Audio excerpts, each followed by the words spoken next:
Hey guys, welcome to another episode of 3 Shades of Blue TV. I'm your host, Zach Thomas, and tonight we're going to talk about the positions the Grizzlies play. We're going to start off with the center position. As we all know, the Grizzlies have one of the best centers in the league, the best big man in the league with Marc Gasol. But more than that, we want to talk about the specific aspect of what the Grizzlies can do with the center position and how we can switch big men, the rotation. Obviously, Marc Gasol is going to start, but what about the rotation beyond that? We've seen a few things in the preseason that we might touch on, but I've got three guys here that are going to be joining us tonight to talk about this. We've got Cameron Simlar. Cam, say hello. What's going on, everybody? What's up, Grizz Nation? Chip Crane there. Chip. Hey, guys. Nice to see y'all tonight. And we got Steve Danziger. Is it Ziger or Zinger? No one gets it. Danziger. Danziger. All right, there we go. Wonderful. These guys, you've seen these guys. You've probably seen them on Twitter as well as on 3 Shades of Blue, 3SOBtv.com. They contribute. Cam just started. Steve as well. They both write our pregame stories, and Chip has his own little column, Chip Shots, that you'll be able to follow along. I'm sure you've read a lot of his stuff as well. And so let's get started, guys. Let's talk about the center position for the Grizzlies. Obviously, we've got Marc Gasol. Beyond that, Steve, why don't you start us off? What do you see with the Grizzlies this year? Who's going to take the position behind Marc, and how do you see that working out? I think this actually, you started me off with the softball. It's pretty much an easy one because behind Marc Gasol, we've got Kosta Koufos. And without him in there, the other backup bigs don't offer any rim protection. And it's going to be really problematic, I think, if you have one of those out there at the center position without a good rim protector at the 4. Last year we had Ed Davis, who could block some shots and, scare other teams a little bit when they go towards the rim. In other words, I think without Marc, Kosta's the guy. Yeah, absolutely. So Kosta, I mean, it kind of is an interesting position with being that we only have two true centers, but when you think about it, we have two true centers that could start for almost any team in the entire league. I mean, Kosta started for Denver, playoff team. They got the 3 seed the year that he was starting for them, so he's a quality backup.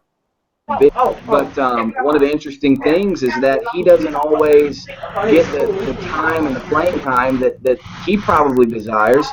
But what's cool about Kosta is I never see him complaining. I never see him giving an attitude on the bench. You just see him putting in his time, he puts in his hours, and he goes to work. And I think that's a good work ethic. And I talked to him on media days, and he was saying, this is a contract year for him. But he doesn't pay attention to that. He loves working with Marc Gasol. He's a great guy. He's one of the best guys in the league.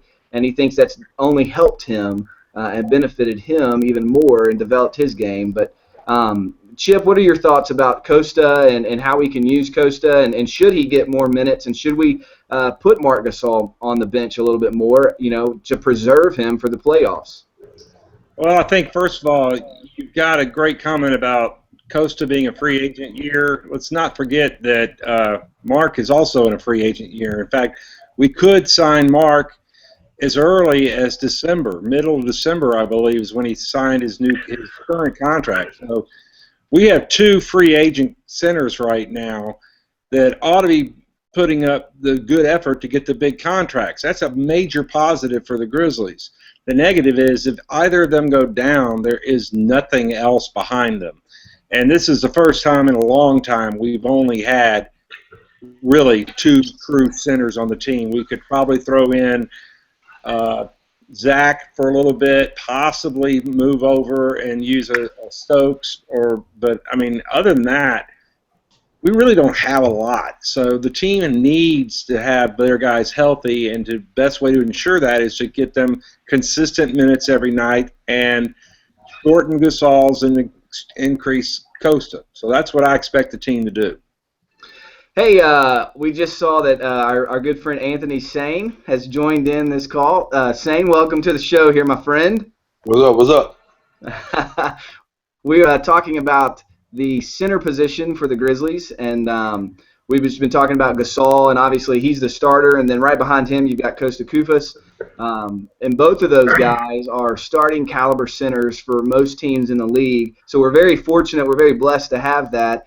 And I think even last year when Gasol went down, I mean, that was one of those moves that, had we not made that move, trying to depend upon Ed Davis in the center would have been crazy, crazier than what actually happened. But this year, hopefully we won't have that problem. And I think one thing that we didn't say is John Lure could slide over there. I saw in a few of the preseason games that Zebo and John Lure played together on the court. Zebo obviously occupying the lane, but then John was able to step out and kind of stretch that a little bit. Both of those guys not necessarily playing the center position, but occupying the 5 spot. Cam, what do you think about that? I mean, I'm a big John Lewis supporter.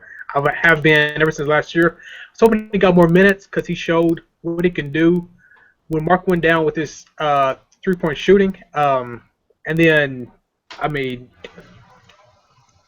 I would say that his 3-point shooting is just so valuable to the Grizzlies, especially since for the past like 4 years, the Grizzlies haven't had that great 3-point shooting. So, I mean, I'm hoping this is John Lure's year. And as I've read and heard through the Grizzlies media, he had a great training camp, and he's shown in the first couple preseason games what he's capable of doing. So, hopefully this is his year to really show us what all he has.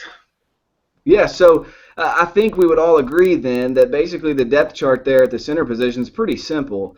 It's Marc Gasol, and behind him is Kosta Koufos, and if necessary, you can always play John Lure at the 5 or slide Zebo over at the 5, depending on what the lineup of the opposing teams are doing. But that's it for the center position. That's kind of the rundown here at 3 Shades of Blue TV. Thanks for tuning in, and thanks for watching.